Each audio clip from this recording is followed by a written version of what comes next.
Welcome to this lesson on our 30, 60, 90 degree triangles. Make sure you have your worksheet with you. We're going to do the front side, which is our notes. I'm going to do some of those examples. And make sure you have your math dictionary where you can write down these notes. So in box 1, I want you to draw this diagram of a 30, 60, 90 triangle where we have our definition of our words, where again we've got our hypotenuse. In a 30, 60, 90 triangle, our legs, there's a short leg, or we call it the small leg, and a long leg, the double L. Box 2, you can record this.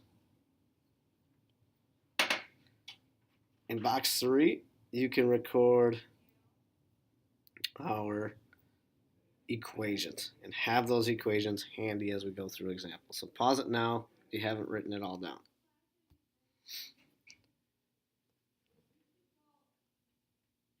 If we look at a triangle such as the one up here, the short leg is always opposite the 30-degree angle, the long leg is opposite the 60-degree, and the hypotenuse is opposite the 90-degree angle.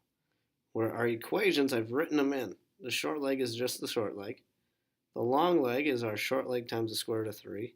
And the hypotenuse is 2 times the short leg.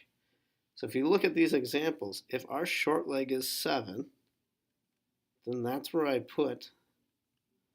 going to put 7 in for each equation. So for our long leg, it's 7 square root of 3. 2 times 7 is 14, which is why we have a 14 here. Take a look at this one. We have 9 square root of 3, and 2 times 9 is 18. Now this might look confusing. Once it clicks, it makes it real easy to solve these types of triangles. So number 1, example 1 here. We have a 30, 60, 90. Well, we know that if that's 30, this must be 60, meaning here's my long leg, which is why I have that equation handy, and the x is the short leg. It's opposite the 30-degree, which is why I have that equation handy. So whatever side we're trying to find, that's the equation we need. Our hypotenuse here is 20.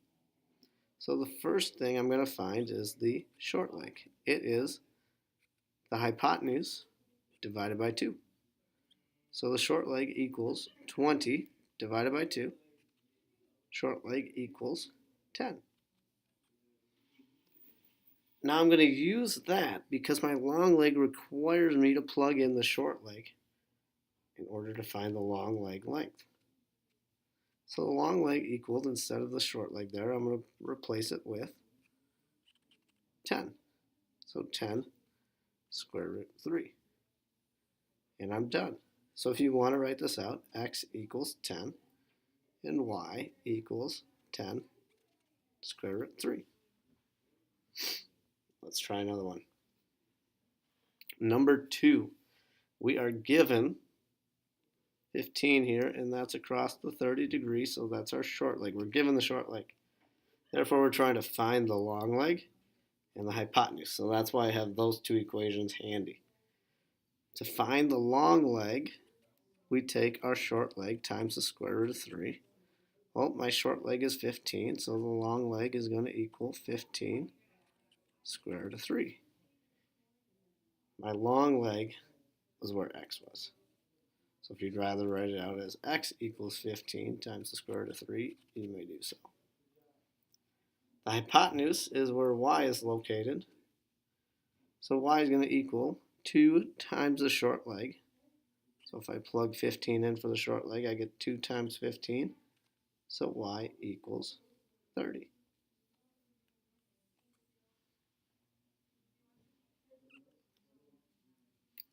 Let's try one more like this. So number 3, E represents the opposite the 90, that's our hypotenuse.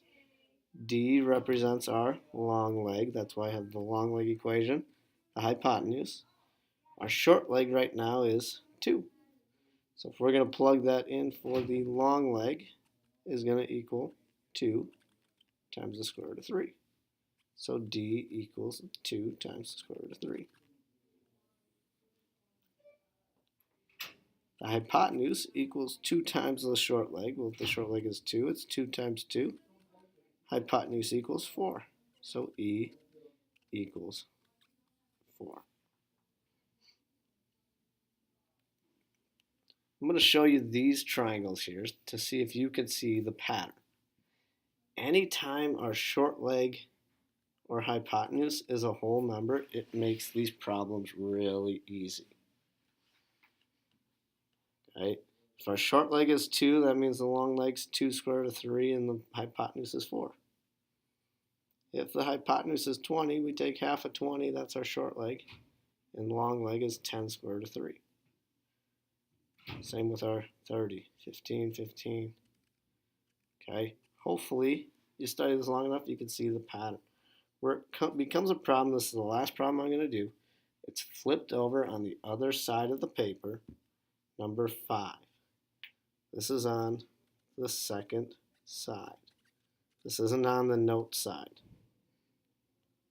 Okay, where we need to find the short leg and the long leg, and our long leg right here is 12. It's a whole number. So that's why I have the alternate short leg equation handy. So to find x and to find the short leg, I'm putting the long leg in right here. So 12 is going to get placed right there. So we have 12 times the square root of 3 divided by 3. Now I can reduce this. 12 divided by 3 I know is 4. So the short leg is going to equal 4 times the square root of 3. Let me make that look a little nicer. 4 times the square root of 3.